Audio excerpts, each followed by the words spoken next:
लोग जीवन के रहस्य को और कार्मिक अकाउंट को ना समझने के कारण ये कहते रहते हैं कि भाई मैं तो बहुत सालों से मुरली सुन रहा हूँ, योग कर रहा हूँ, बाबा की श्रीमत का पालन कर रहा हूँ, पवित्र रहने के लिए कहा तो पवित्र रहता हूँ, बाहर का कुछ खाता नहीं हूँ, बाबा जैसा कहते हैं वैसा ही चल रहा हूँ, लेकिन फिर भी हमारे घर में शांति नहीं है, मन को शांति नहीं है, हमारा बेटा सुनता ही नहीं है, पति चलता ही नहीं है, तो बहुत टेंशन हो जाती है।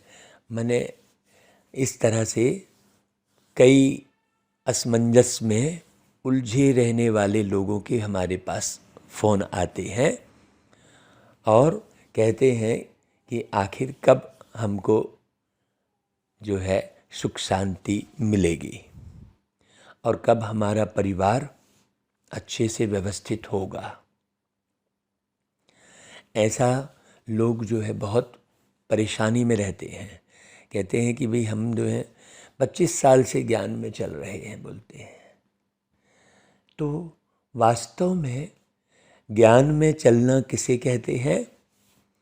लोगों ने ये समझ लिया कि रोज़ हम मुरली सुन रहे हैं, सेंटर पे जा रहे हैं और बाबा के यज्ञ में धन भी दे रहे हैं यथाशक्ति, और कुछ जो कर्मणा सेवा करनी है वो भी कर ले रहे हैं।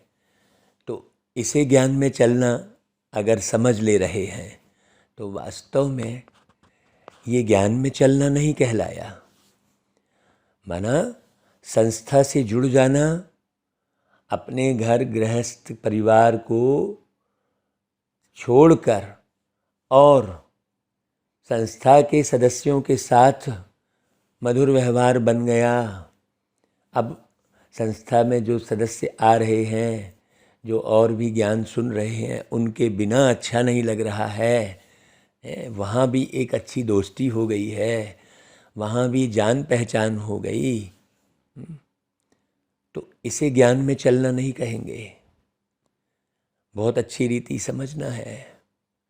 मुरली सुनना अर्थात मुरली के प्रत्येक शब्द को सुनकर समझकर बाबा की दिल की बातों को जानना, जीवन के मर्म को समझना, मुरली सुनना अर्थात। नहीं तो फॉर्मेलिटी बतौर मुरली सुनते हैं, सेंटर जाते हैं और ऊँघते रहते हैं, और मुरली सुनाने वाले भी अपना एक लाइन से मुरली सुनाई, है ना, और 1 घंटे में मुरली पूरी हुई। कितना निर्माण हो रहा है, कितना मन में शक्ति जमा हुई है, कितनी बुद्धि दिव्य बनी है, कितने संस्कार दैवी बने हैं, इस पर गौर न करके बस चल रहे हैं और कहा कि भाई हम ज्ञान में चल रहे हैं। वास्तव में उसे ज्ञान में चलना और योगी बनना ये नहीं कहलाएगा।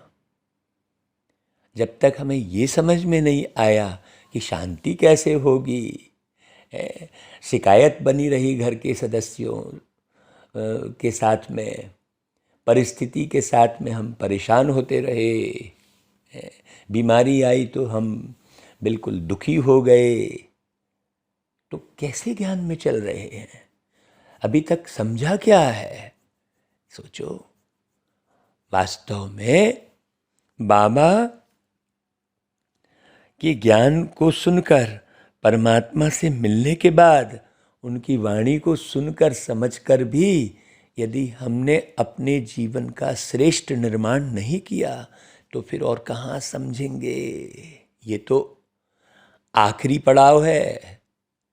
ब्रह्मा बाबा के तन में शिव बाबा के साथ मिलन मनाना ये दुनिया का आखिरी पड़ाव है। इसके बाद और कहीं कोई रास्ता नहीं है। इसलिए मेरे मीठे भाई और बहनों, इसे गहरे से समझने की ज़रूरत है। हाँ, है। कई हैं जो अपने कर्म की गाथा गाते रहेंगे, हमने इतनी सेवा की, हम इस स्थान पे गए। कई जो है दूसरे के कर्मों की गाथा गाते रहेंगे। उस बताइए वास्तव में करना क्या है? तो कम से कम हम आज की मुरली को बहुत गहनता से एकदम शांति में बैठकर और सारे कर्मों से परे होकर, बिल्कुल आप ये देखिए कि आपके शरीर में भी कोई हलन चलन नहीं हो रही है। हाँ, इधर उधर हाथ नहीं भाग रहा है, इधर उधर नजरें नहीं जा रही हैं, क्योंकि आँखों के द्वारा भी सुनते हैं आप। कई आँख बंद करके बैठ गए और सुन रहे हैं। आँख बंद करके बैठने को एकाग्रता नहीं कहेंगे। हाँ, आप बहुत गहराई से समझिएगा, क्योंकि आँखें देखती भी हैं तो सुनने का भी सहयोग देती हैं। आँखों के पास ही है बिल्कुल कान, बहुत अच्छे से समझिएगा। आपके एक एक रोम छिद्र से आवाज़ जा रही होती है आत्मा तक। तो इसलिए पूरे शरीर को ब्रह्मा बाबा की बैठक दिखाई है जो योग कक्ष में, वो इसलिए दिखाई है कमर सीधी करके एक चित्त होकर, है ना, शरीर की भी हलन चलन बिल्कुल ना हो, बहुत एकाग्रता से बाबा को याद करते हुए यदि आप मुरली सुनते हैं, अपनी बहुत अच्छे से स्वदर्शन करते हुए मुरली सुनते हैं, स्वदर्शन करते हुए, परदर्शन नहीं। नहीं तो क्या होता है, बाबा ने मुरली में कोई उदाहरण दिया तो झट कोई दूसरा याद आता है। तो अभी बहुत ध्यान से सुनना भाई मुरली आज। हाँ, आज से कम उसे बहुत अच्छी रीति सुनना शुरू कर दें। नहीं तो मालूम क्या है, यदि आप इस तरीके से मुरली सुनेंगे ना तो लगेगा बाबा तो वही बात रोज बोल रहे हैं। अच्छा भाई, बाबा कहते मीठे बच्चे, तुम कर्म क्षेत्र पर आए हो पार्ट बजाने। अब बताओ इसको क्या समझा भाई हमने? पार्ट बजाने, जैसे एक ड्रामे में, एक स्टेज पर नाटक में कोई कलाकार पार्ट बजाता है तो क्या स्थिति रहती है उसकी? सोचो, उस ड्रामे में सब दिखाते हैं, परिवार बिछुड़ गया, बच्चा, वही दिखाते हैं जो आप जीवन जी रहे हैं, वही चीज़ आप फिल्म में देखते हैं। सबसे बड़ी फिल्म तो आपका जीवन है। सोचिए, जो व्यक्ति अपनी जीवन को बहुत अच्छी रीति देखेगा ना, वो इधर उधर फिल्म देखने के लिए नहीं भटकेगा, नाटक देखने के लिए। तो तुम आए हो पार्ट बजाने, तो तुम्हें कर्म तो जरूर करने हैं ना भाई। कर्म करते हुए शांति का अनुभव कौन करेगा? कर्म करते हुए शांति का अनुभव वही करेगा जो अपने कर्म दर्शन करेगा, है ना भाई, जो अपने कर्मों को बहुत अच्छे से समझेगा। हाँ, तो कर्म तो जरूर करने हैं, और आत्मा का स्वधर्म शांति है, इसे अच्छी रीति समझना है। इसलिए शांति नहीं मांगनी है, स्वधर्म में टिकना है ना भाई। क्योंकि कर्म प्रधान विश्व रच राखा, जो जस करहि सो तस फल चाखा, है ना। बने बनाए ड्रामा को जानते हुए भी प्यारे बाबा तुम्हें कौन सी बात नहीं बतलाते। कारण क्या है? बाबा जानते हैं कल क्या होने वाला है, तो भी बताएंगे नहीं। मनुष्य कल क्या होने वाला है इसे ओपन करते रहता है, झूठ ही झूठ है, तो लोगों में और भ्रांति उत्पन्न होती चली जाती है। कितने वर्षों से वैज्ञानिक लोग, कभी जो है ज्योतिषी लोग हैं, धर्माचार्य लोग भविष्यवाणी करते रहते हैं कि फलाने सन में ये हो जाएगा, ऐसा विनाश हो जाएगा, एस्ट्रॉयड गिरेगा तो फलाना ग्रह पृथ्वी से टकराएगा और इस तारीख को पूरी पृथ्वी स्वाहा हो जाएगी। ये सब सुनते सुनते मनुष्य जो है ना और अलबेला हो गया। और उसने सोचा कि अरे इतनी बार तो सब बोल रहे हैं, कुछ होता तो है नहीं है, ये सब गपोड़े हैं, ऐसा समझ के वो और ही अपनी मौज मस्ती में डूब जाता है। वो कहता है कि 84 लाख योनि के बाद ये मनुष्य जीवन मिला है भैया, खूब अच्छे से खूब खाओ पियो, जो मिले सब खाओ, खूब मौज करो, ऐसा। तो वो और ही भगवान से और श्रेष्ठ चरित्रों से और श्रेष्ठ कर्मों से दूर होता चला जाता है।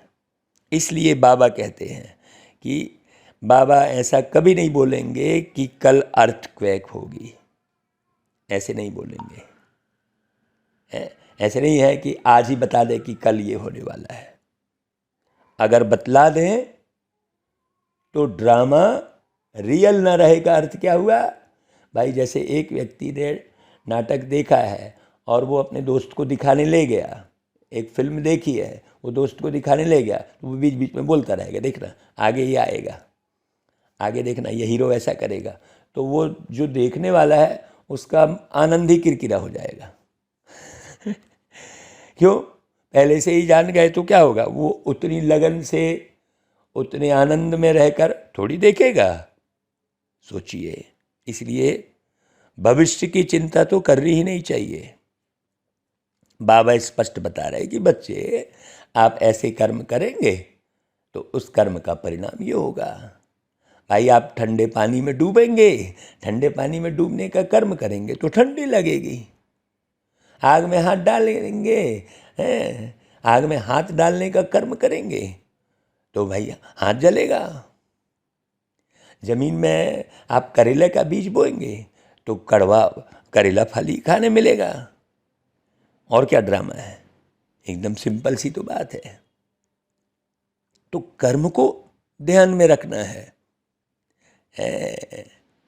तो तुम जैसे कर्म करते हो वैसा भविष्य बनता है। वर्तमान में जो कर्म तुम करते हो वैसा भविष्य बनता है। तुमने यदि किसी का जो है 10 रुपये रोका तो कल तुम्हारा कोई 100 रुपये रोकने वाला मिलेगा। कर्म का फल कई गुना रिटर्न होकर मिलता है। इसलिए बाबा कहते हैं तुम्हें सब साक्षी होकर देखना है। हाँ, दुनिया के कर्मों को साक्षी होकर देखना है और अपने कर्म दर्शन मुरली के आधार पर अच्छी रीति करना है। अगर पहले से ही पता हो तो उस समय तुम्हें बाप की याद भी भूल जाएगी। तो बाबा की याद ही नहीं आएगी, परम धाम याद ही नहीं आएगा। आपको तो यही रहेगा कि हाँ अब ये होने वाला है। सोचो, पिछाड़ी की सीन देखने के लिए तुम्हें महावीर बनना है। आप इस बात की ओर गौर कीजिए, कल क्या होगा, फलाना क्या कर रहा है, ये सब बेकार की बातें हैं। अचल अडोल रहना है, इस पर पूरा फोकस करना है ना भाई। ये कोशिश करनी है हमेशा। बाबा की इतनी गहन याद में जीवन बिताना है कि बाबा की याद में शरीर छोड़ें। तो बाबा की याद में शरीर छोड़ेंगे तो शरीर छोड़ने के बाद भटकेंगे नहीं। अभी तो आप देखो कितने बेहोश है, सारी दुनिया, उसे होश ही नहीं है कि वो कहाँ सो रहा है। सोने के बाद पता ही नहीं रहता और जागते हुए भी उसे ये पता नहीं रहता कि वो क्या कर्म कर रहा है, क्या सोच रहा है। कुछ भी सोच रहा है, कुछ भी बोल रहा है, स्थिर तो है ही नहीं मनुष्य। इसलिए बाबा कहते हैं परिपक्व अवस्था बनानी है। हाँ, परी बनना है, परी। उड़ने वाले हो आप, अपनी अवस्था को पहचानना है। इस देह से निकलकर आप हल्के होकर उड़ने वाले हो। और उड़कर कहाँ जाने वाले हो? परम धाम। क्योंकि संबंध किससे है? परमात्मा से है। ये सृष्टि तो ड्रामा है। काहे यहाँ पर अटके रुके, है ना भाई? क्यों यहाँ भटके? ओम शांति। तो ओम शांति का अर्थ बच्चों को तो बाबा ने कई बार समझाया है। मनुष्य कहते मन की शांति चाहिए, वह कैसे मिले? इस पर शायद किताब भी छपी हुई है। बाबा ने बच्चों को समझाया है भाई तुम भी कहते हो ओम शांति, अब इसका अर्थ क्या है? अब कोई तो ओम का अर्थ भगवान कह देते हैं। अब ओम नमो शिवाय कहा तो शिव जी भी भगवान और ओम भी भगवान, तो ओम नमो शिवाय का अर्थ क्या हो गया कि भगवान ही भगवान को नमन कर रहे हैं। वास्तव में ओम का अर्थ मैं आत्मा शांत स्वरूप हूं, यही है। तो बाबा भी कहते हैं ओम शांति है। ओम अर्थात अहम मन, मैं आत्मा। फिर पीछे कहते हैं मेरा शरीर है, मेरा शरीर ही तो कह रहे हो ना। मैं आँख, मैं कान, मैं हाथ, मैं पैर, ऐसा थोड़ी बोल रहे हो। सोचो तो बोल क्या रहे हैं, समझ क्या रहे हैं, सुन क्या रहे हैं, कुछ पता ही नहीं है। सोचो है, मेरा शरीर कह रहे हो तो तुम शरीर से अलग हो ना भाई है। तो मेरा स्वधर्म है ही शांत, और रहने का स्थान भी निर्वाण धाम, शांति धाम है ना। आत्मा खुद अपना परिचय देती है कि मैं शांत स्वरूप हूँ, फिर तो पूछने की दरकार ही नहीं रहती है। अब जैसे कई भाई बहन लोग आते हैं, कहते हैं भाई साहब ओम शांति, फ़ोन करेंगे ओम शांति, फिर कहेंगे मेरे को शांति कैसे हो। अरे आप भी खुद ही बोल रहे हो भाई, और फिर कहोगे शांति कैसे हो, ऐसी कैसी बात बनेगी। सोचो, क्योंकि हम स्वधर्म में टिके नहीं हैं, बाबा की मुरली को उस गहराई से सुनते नहीं हैं, समझते नहीं हैं, धारण नहीं करते हैं, इसीलिए बार बार प्रश्न करते हैं। अरे भाई, तुम आत्माओं ने, शांत स्वरूप आत्माओं ने, शांति धाम के रहने वाले आत्माओं ने यहाँ शरीर धारण किया है पार्ट बजाने के लिए, फिर मन की शांति का तो प्रश्न ही नहीं उठ सकता भाई। ओम का अर्थ भी कोई नहीं जानता, इसलिए धक्के खाते रहते हैं मन की शांति के लिए। हाँ, थोड़ा अच्छा लगा, ये फिल्म देखी तो थोड़ा अच्छा लगा, इससे मिले तो थोड़ा अच्छा लगा है, ये खाए तो थोड़ा अच्छा लगा, यहाँ घूमने गए तो थोड़ा अच्छा लगा, थोड़ा प्रकृति में लगे तो अच्छा लगा। ऐसा कैसे है? सोचो, आप तो अच्छे से अच्छे हो ही, आप हो ही, आपके अंदर ही वो खुशी है, आपके अंदर ही वो शक्ति है, लेकिन शरीर के भान में आने के कारण वो समझ नहीं आ पाती।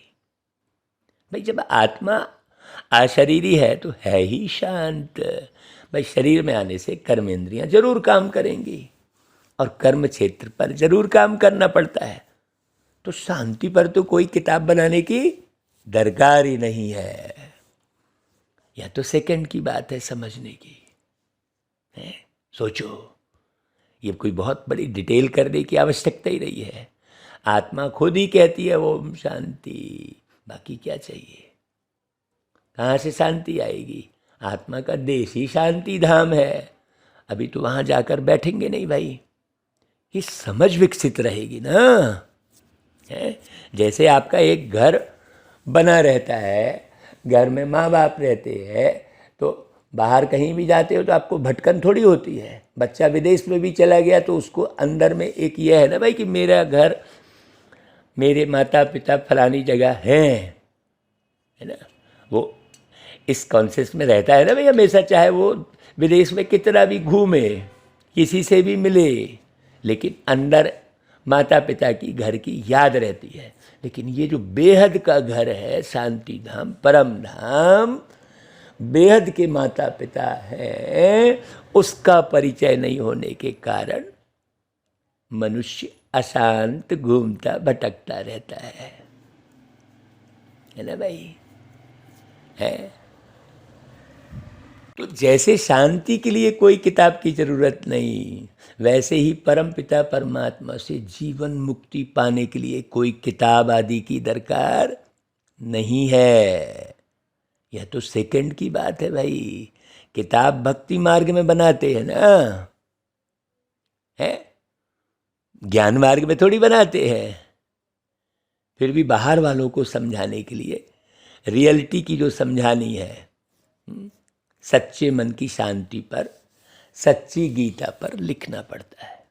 नहीं तो बुद्धि कहती है अपने को आत्मा निश्चय करो, सुख धाम और शांति धाम को याद करो, तो अंत मति सो गति हो जाएगी। बाकी यहाँ थोड़े ही मन की शांति हो सकती है भाई, सोचो।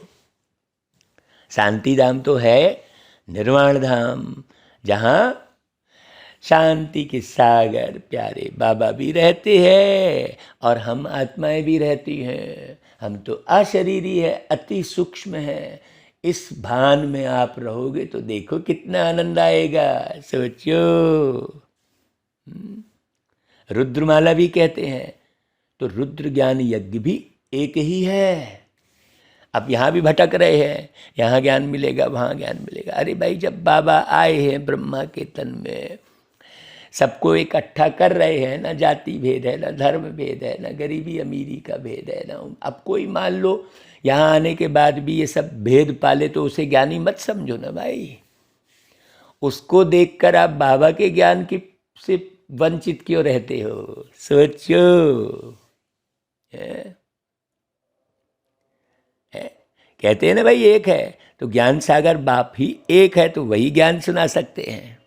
बाकी तो ज्ञान बहुत प्रकार के हैं भाई। साइंस का भी ज्ञान है, कारीगरी का भी ज्ञान होता है, परंतु वह है व्यवहार की बातें है। ज्ञान से मनुष्य बहुत अक्लमंद बनते हैं। अभी तुम बच्चों को कौन सी नॉलेज मिलती है भाई? सृष्टि के आदि मध्य अंत की नॉलेज मिलती है। तो यह पाठशाला है, यहाँ पढ़ाया जाता है। और पढ़ाते कौन है? बाप है भाई। बाप है ज्ञान के सागर, उनको सब नॉलेज है।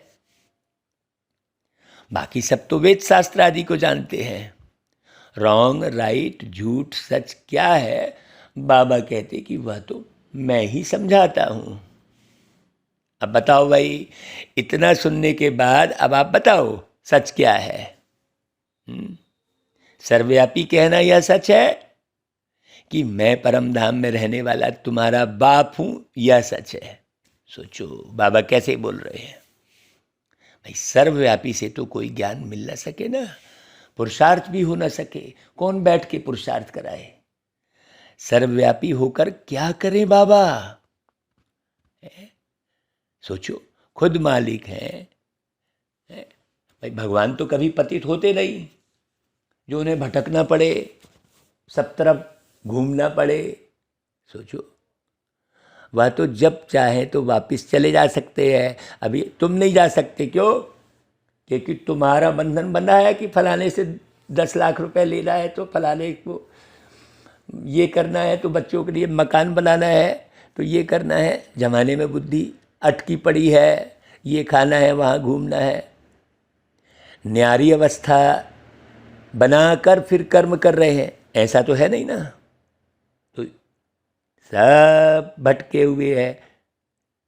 तो यहाँ तो सब पतित है, इसलिए वापिस कोई जा ना सके। पतित बनने से सारा ज्ञान उड़ जाता है, बुद्धि मलिन हो जाती है, योग नहीं लगता है, याद में विघ्न पड़ जाते हैं। इसलिए बाबा कहते, बच्चे अभी तक तो ज्ञान नहीं था। है कौन सा? आए कहाँ से क्यों है आए, सोचो क्या ले जाना है। सोचो, बाबा कहते इसलिए अब कोई भी पाप कर्म नहीं करना चाहिए। बाबा को याद भी जरूर करना है। बाप के बगैर पुराने पाप कट नहीं सकते। हाँ, बाप की याद से ही कटेंगे पाप। ऐसे नहीं कि हरिद्वार में रहने से कोई पाप कट सकते हैं, नहीं, पाप तो करते रहते हैं। साधु संतों को अगर पता होता कि हमारा घर शांति धाम है तो वहां से होकर आते। सोचो, बाबा तुमको सब साक्षात्कार कराते हैं। अभी इसकी गहरी बात बहुत गहरे से समझ नहीं है कि साक्षात्कार कब होते हैं। हाँ, कोई व्यक्ति हॉस्पिटल में एडमिट रहता है ना भाई, कोई कोमा में चला गया बोलते हैं, ऐसा बोलते हैं। कोई वेंटिलेटर पर है बोलते हैं, सांस चल रही होती है, लेकिन उसको साक्षात्कार हो रहे होते हैं। कब होते हैं साक्षात्कार? शरीर छोड़ने के पहले। हाँ, कि भाई अरे मैंने ये किया, उसको फिर सब एक चक्री घूम जाएगी कि फलाने के साथ ऐसा व्यवहार किया, अब क्या करूं, उससे कैसे माफ़ी मांगूं, अब तो शरीर छूट रहा है, ऐसे बहुत अच्छे से समझना। उसको कहते हैं दिव्य दृष्टि से, मतलब जब शरीर पूरा निश्चेत हो गया, अब तो भैया ये समझ में आ गया कि अब मैं कोई काम धाम नहीं कर सकता, अब शरीर साथ नहीं देता, ऐसा बहुत अच्छी रीति समझ ले भाई, है बहुत अच्छी रीति समझने की जरूरत है। तो बाबा कहते हैं तुम जो है परम धाम शांति धाम की बात कर रहे हो, है ना, और वहाँ बुद्धि टिकी नहीं है, तो भाई कैसे कैसे ज्ञान समझ में आएगा? सोचो, भक्ति मार्ग में भी साक्षात्कार होता है, सबको होगा साक्षात्कार, वो है ना भाई। ऐसे नहीं ज्ञान में चलने वाले को ही साक्षात्कार होगा, साक्षात्कार तो सबको होगा भाई, जो जैसा किया है उसे सब पता लगेगा। तो तुम जब सतयुग में हो तो इन आंखों से लक्ष्मी नारायण को देखेंगे, वह भी तुमको देखेंगे।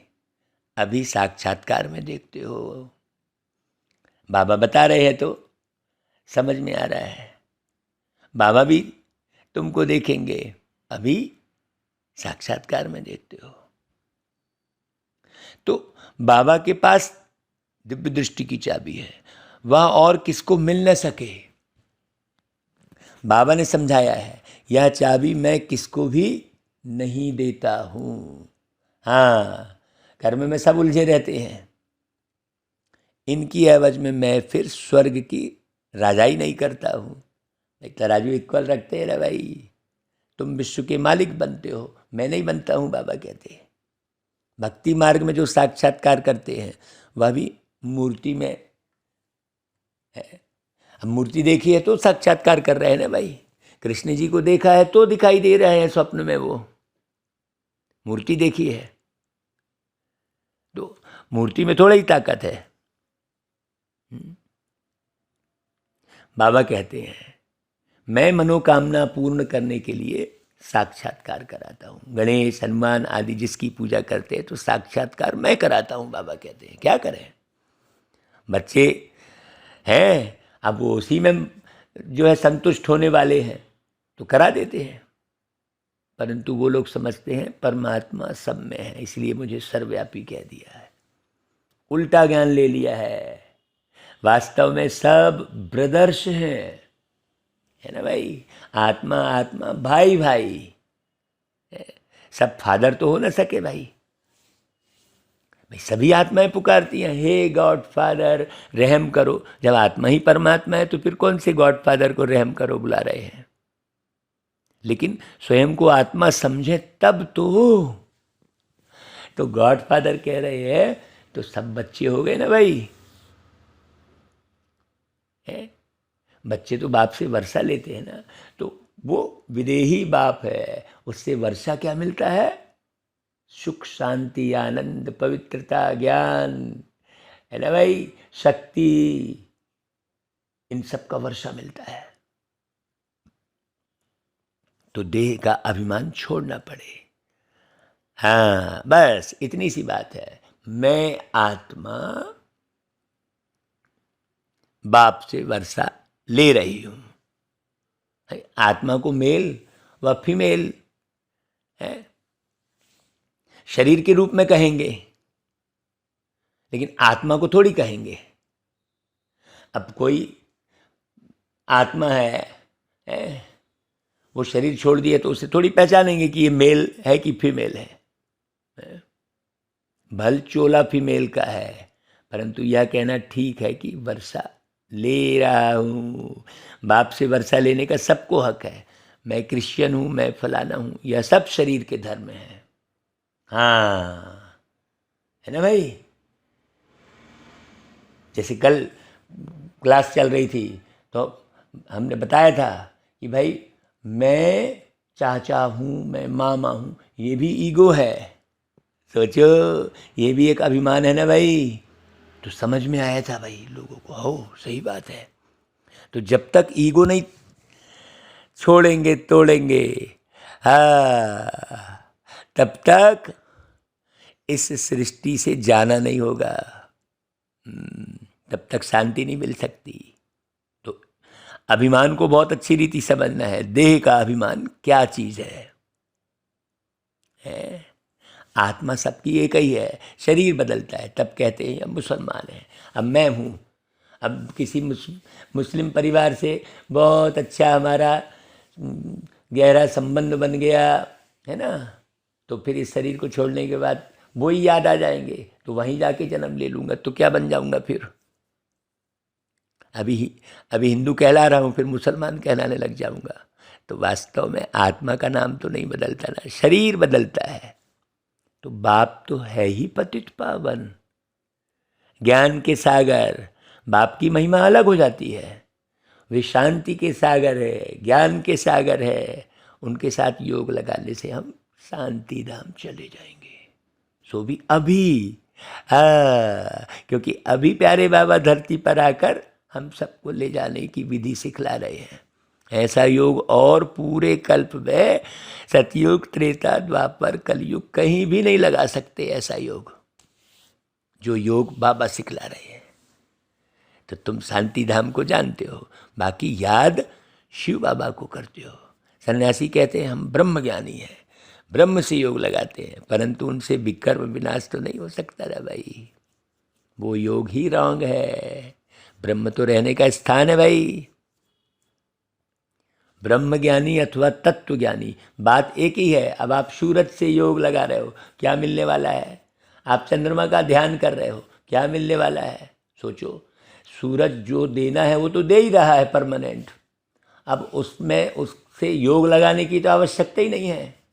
बात तो ज्ञान समझने की है। सूरज जो है गर्मी तो दे ही रहा है ना, कोई उनसे ध्यान करे तो उसे गर्मी लगेगी, ना करे तो गर्मी लगेगी। ऐसा थोड़ी है कि सूरज का ध्यान करेगा तब गर्मी लगेगी।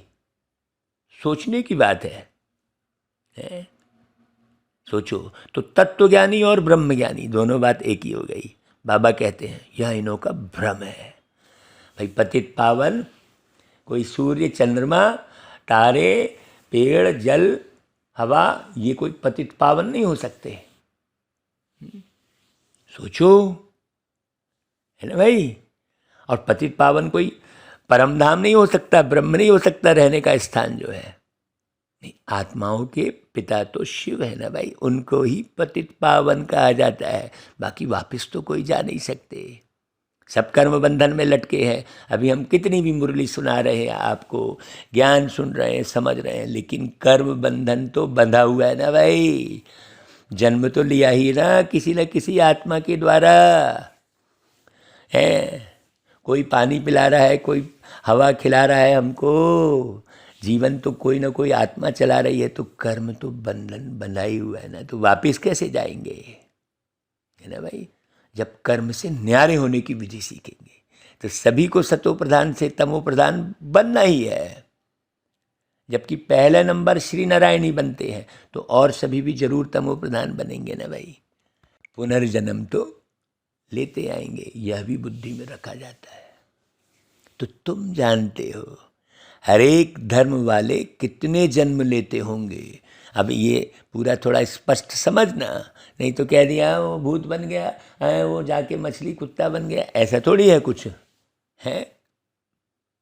देवताओं को ही कहेंगे 84 जन्म लेते हैं, औरों के जन्म एक्यूरेट नहीं बता सकते।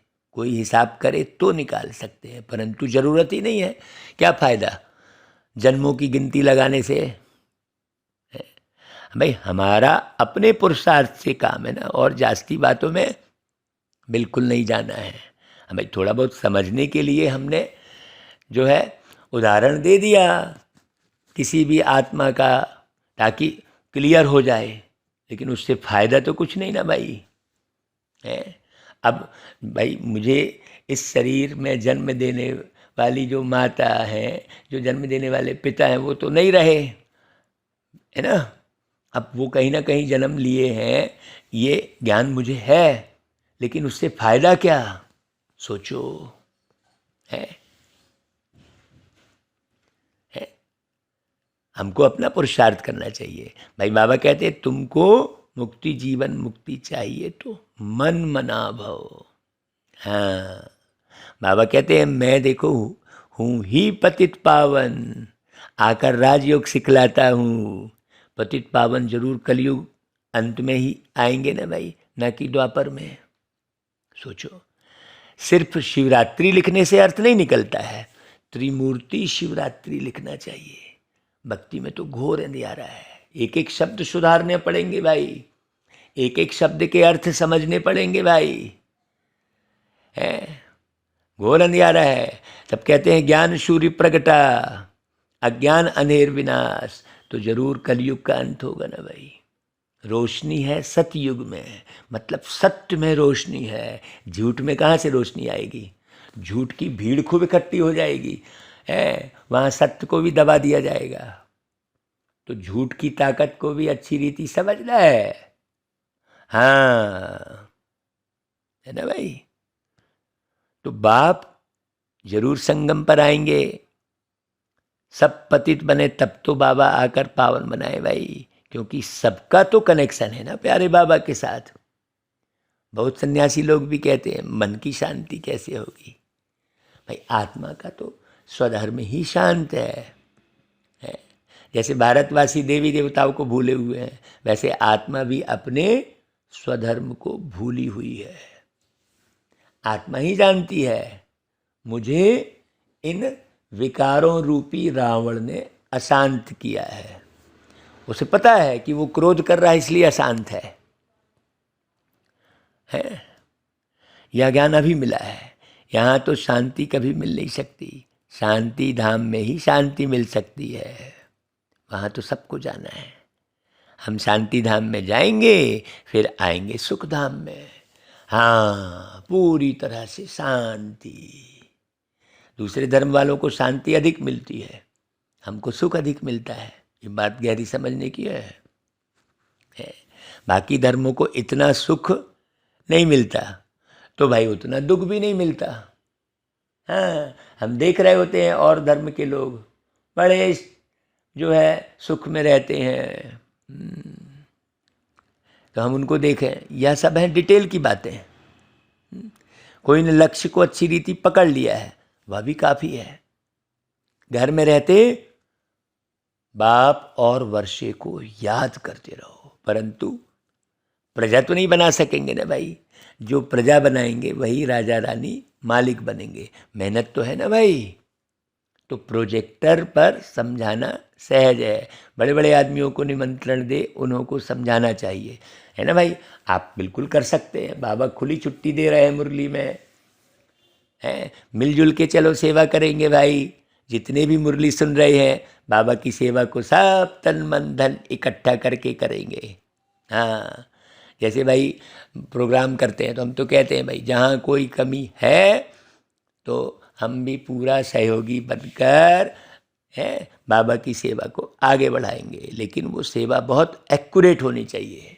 हाँ, है ना भाई। प्रोग्राम भी बिल्कुल एक्यूरेट होने चाहिए। ऐसे नहीं माइक ठीक नहीं है तो कैसे भी बुला लिया, तो कैसी भी बैठक व्यवस्था कर ली, नहीं। अच्छी रीति निमंत्रण देना चाहिए, अच्छे कार्ड छपाने चाहिए। बाबा ने कहा अरे भाई, तो समझाना है उनको। तुम बच्चे तो बहुतों का कल्याण कर सकते हो भाई। यह भी नए तरीके निकल रहे हैं भाई। अंग्रेजी में भी प्रोजेक्टर स्लाइड्स विलायत में जाकर दिखला सकते हो। अभी तो बाबा ने जब मुरली चलाई उस समय प्रोजेक्टर निकला होगा। अभी तो देखो सोशल मीडिया है ना भाई। ऐसा नहीं कि सोशल मीडिया में भी खूब भरे जा रहे हैं, मस्त मुरली डाल दिए हो गया, ऐसा नहीं है। अच्छी रीति समझाना है। या गोला आदि जब देखेंगे तो समझेंगे कि यह है भारत की फिलॉसफी। यह नॉलेज परमात्मा ही दे सकते हैं। परमात्मा अर्थात हमारे सच्चे सच्चे पिता बाप। यह है रूहानी ज्ञान। रूह से ही रूहानी ज्ञान मिलता है ना भाई, जिस्म से थोड़ी मिलेगा। है। जिस्म तो गया, रूह निकली तो जिस्म जलाने लायक हो गया। तो सच्चे डॉक्टर ऑफ फिलॉसफी भी तुम हो। सोचो, वो डॉक्टर तो जिस्म का इलाज करते हैं जो कि ख़त्म हो जाने वाला है, फिर वो हाथ खड़े कर लेंगे, भैया अब हम ये नहीं बचा सकते इनको, वहाँ भी हाथ खड़े कर लेते हैं। लेकिन बाप तो है रूहानी सर्जन, रूहों को इंजेक्शन लगाते हैं, है कि नहीं भाई? तो तुम्हारा सब है गुप्त। वो लोग तो बैठ शास्त्र आदि पढ़ते हैं तो उन्हों बहुत मान होता है, वह रूहों को पतित समझते ही नहीं है। हाँ, वो तो कहते हैं आत्मा में कोई लेप छेप नहीं लगता। सोचो कितनी बड़ी भ्रांति है, कितना अंधकार है, कितनी अज्ञानता है, निर्लेप कह देते हैं। तो सच्ची सच्ची नॉलेज तो तुम ही दे सकते हो। तो भाई तुम अगर बैठे हो घर में तो भाई सही है क्या? सोचो, तो यह भी समझाया है, वह है हद का सन्यास और तुम्हारा है बेहद का सन्यास, जो बेहद के बाप ही सिखलाते हैं। वह है हठ योग और बाबा का बिल्कुल सहज राजयोग। वो हठ योग से कर्मेंद्रियों को वश में करना चाहते हैं और तुम राजयोग से कर्मेंद्रियों को वश में करते हो। उल्टा हो गया ना पूरा, है बहुत फर्क है। अब बाप द्वारा तुम नॉलेजफुल बनते जा रहे हो, परंतु बनेंगे नंबरवार पुरुषार्थ अनुसार। भाई ऐसे बाप के साथ कितना लव रहना चाहिए, यह है गुप्त लव। हाँ, जैसे कल रात को ही हम बोल रहे थे ना भाई, कैसे बताए हम बाबा का ज्ञान, कैसे बताऊं ओ सारी बातें, वो मुलाकातें, वो मुलाकातें। भाई अदृश्य जो मिलन हो रहा है, अदृश्य जो बाबा से बातें हो रही है, हम कैसे बताएं? आपको समझने के लिए अशरीरी बनना पड़ेगा। खग जाले खग ही की भाषा। तो आत्मा जानती है भाई हमको बाबा मिला है, बाबा दुख से छुड़ा रहे हैं, बाबा आपने तो कमाल की है। रात में जब सोने भी जाते हैं बिस्तर पर तो खूब बाबा की याद आती है। बाबा ऐसा सारे कर्म भूल जाते, कोई थकान नहीं। दिन भर जितने बाबा कर्म करवाते हैं बाबा ही करवाते हैं, ये स्मृति रहती है, तो रत्ती भर भी थकान नहीं। कोई शरीर में बीमारी की महसूसता नहीं होती है भाई। कितनी कमाल है, कोई समझे इस बात को। तो बाबा कल्प कल्प आप हमको ज्ञान देते हो, फिर भी हम भूल जाते हैं। बाबा कहते हैं हाँ बच्चे, हमने तो कहा था यह ज्ञान प्राय लोप हो जाएगा, सतयुग में तो यह नॉलेज नहीं रहेगी। तो सोचो कितनी खुशी में रहना चाहिए, है? तो यह सब ड्रामा तो बना हुआ है, जरा भी फर्क नहीं पड़ सकता, बना बनाया ड्रामा है। जो कुछ होता है साक्षी होकर देखते चलो, बस कितना आनंद आएगा सोचो। भाई विनाश तो होना है, तो हम तो विनाश में भी आनंद उठाएंगे भाई, बहुत मजा आएगा। हाँ, क्यों? क्योंकि हमें अच्छी रीति पता चल गया है स्थापना होनी है, तो साक्षी होकर देखना अभी से है। हाँ, नहीं तो फिर विनाश कैसे देखोगे? जो विनाश देख कर जाएगा वही सतयुग में प्रारंभ में आएगा। बहुत अच्छी रीति समझना, बहुत अच्छी रीति। विनाश को देख लो अच्छे से। भाई दादियाँ जैसे गए, पूरा विनाश को देख के गई हैं, समझ के गई हैं। विनाश को देखना मतलब बहुत गहरी बात, नहीं तो कोई बोलेगा वाह फिर दादियाँ विनाश के पहले चली गई, ऐसा वो स्थूल बात समझ लेगा। सोचो, बाबा कहते हैं समझो कल अर्थक्वेक होती है, तो ऐसे नहीं कि मैं बताऊंगा कि क्या होना है, फिर तो सब प्रबंध कर लें। इसलिए साक्षी होकर देखते चलो, अशरीरी अवस्था बनाओ। मूल बात है मुझे याद करो, ताकि अचानक से शरीर छूट जाए तो सीधे परम धाम जाए। हाँ, नहीं तुम फिर मुझे भी भूल जाएंगे। बाबा कहते भाई तुम बच्चों को तो महावीर बनना है। ये सब बहुत गहरी बातें हैं, महावीर महावीरनी को God of knowledge, goddess of knowledge कहा जाता है। गॉड ही योग सिखलाए महावीर बनाते हैं। पिछाड़ी में जब अर्थक्वेक आदि होगी उस समय महावीर पना चाहिए। अभी तो तुम पुरुषार्थी हो भाई, शरीर भी छूट गया तो आप हाँ अरे वाह बहुत बढ़िया, आपको मालूम रहेगा कि वाह शरीर मेरा छूट गया, बहुत आनंद, अब चलो उड़ो भाई परम धाम, सीधे भागोगे आप। हाँ, ऐसे यहाँ उलझोगे फंसोगे नहीं, क्या हो गया क्या हो गया, ये हो गया, ये सब कुछ नहीं। बाबा कहते देखो अभी तो तुम पुरुषार्थी हो, तो अचल अडोल रहना पड़े, साथ साथ बाबा की याद में मरें तो बहुत अच्छा। हाँ तो उसका पुरुषार्थ तो करना पड़ेगा भाई। अभी तुम इसकी याद में रहोगे, उसकी याद में रहोगे, इधर भटकोगे उधर भटकोगे नहीं। जो ज्ञान में अचल अडोल होंगे वह बैठे बैठे शरीर छोड़ेंगे। हाँ देखो कितनी गहरी बात बोली बाबा ने।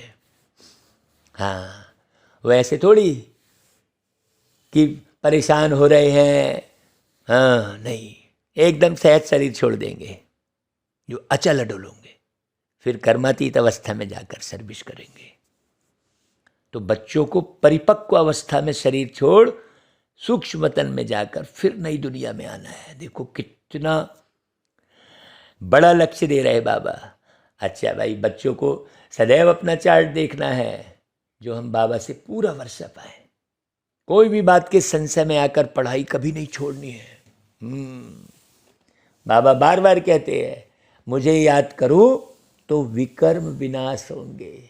अच्छा भाई बाबा फिर कहते मीठे मीठे सिकिलदे बच्चों प्रति माता पिता बाप दादा का याद प्यार और गुड मॉर्निंग। रूहानी बाप की रूहानी बच्चों को नमस्ते, और हम रूहानी बच्चों की रूहानी माता पिता बाप दादा को याद प्यार गुड मॉर्निंग और नमस्ते। अभी देखो भाई धारणा क्या करनी है। हाँ धारणा में ही धार आएगी, अच्छी पैनी धार, जिससे विषय विकारों की गर्दन कटेगी। तो धारणा को बहुत अच्छी रीति सुनना समझना है। पहली पॉइंट, किसी भी बात में संशय बुद्धि बन पढ़ाई नहीं छोड़नी है। हाँ घर में भी रहकर पढ़ना ही है। हाँ आप घर में सवेरे मुरली ये यूट्यूब पर सुन लीजिए, चाहे आप पढ़ लीजिए अच्छी रीति, फिर सेंटर पे जाकर सुनिए, फिर सेंटर से लौट के आने के बाद सुनिए, फिर जब समय मिले तब। भाई हम तो ऑफिस में बैठते हैं तो जब कभी कुछ काम नहीं रहता तो सीधा प्यारे बाबा की मुरली चालू करते हैं, सुनते रहते हैं। अव्यक्तवाणी सुनते हैं जो दादी के तन में बाबा आए। आप जितना ज़्यादा जो दादी के तन में बाबा आए हैं उस वीडियो को देखेंगे सुनेंगे समझेंगे उतनी अच्छी अवस्था बनेगी। आप ये कोशिश कीजिए। तो अपनी स्थिति अचल अडोल बनानी है, एक बाबा से सच्चा लव रखना है बस। दूसरी पॉइंट, अपना टाइम विस्तार की बातों में वेस्ट नहीं करना है, ज्ञान के विस्तार में जाना है, ज्ञान को खूब गहरे से समझना है। मुरली आप 1 घंटे समझो 2 घंटे समझो, सारा दिन मुरली पर मंथन करते रहो। एक बार नहीं 10 बार मुरली सुनो, है ना भाई। बाकी दुनिया की विस्तार की बातों में रखा है क्या? आत्मचिंतन करो, प्रभु का चिंतन करो, बाकी दुनिया की बातों में रखा है क्या? आत्मचिंतन करो, प्रभु का चिंतन करो, है ना भाई। तो विस्तार की बातों में वेस्ट नहीं करना अपना टाइम। बुद्धि किसी भी कर्म में मलिन ना हो, इसका पूरा ध्यान रखना है।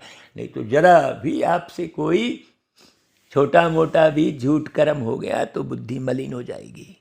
हाँ फिर बुद्धि को साफ करना बड़ा कठिन काम है, क्यों बुद्धि तो अदृश्य है, अति सूक्ष्म है ना भाई। अच्छा अभी बाबा का वरदान, मनसा वाचा कर्मणा और संबंध संपर्क में पवित्रता की धारणा द्वारा परम पूज्य आत्मा भव। देखो कहाँ कहाँ पवित्रता, पवित्रता सिर्फ ब्रह्मचर्य नहीं, लेकिन मनसा संकल्प में भी किसी के प्रति निगेटिव संकल्प नहीं हो। बोल में भी कोई ऐसे शब्द ना निकले।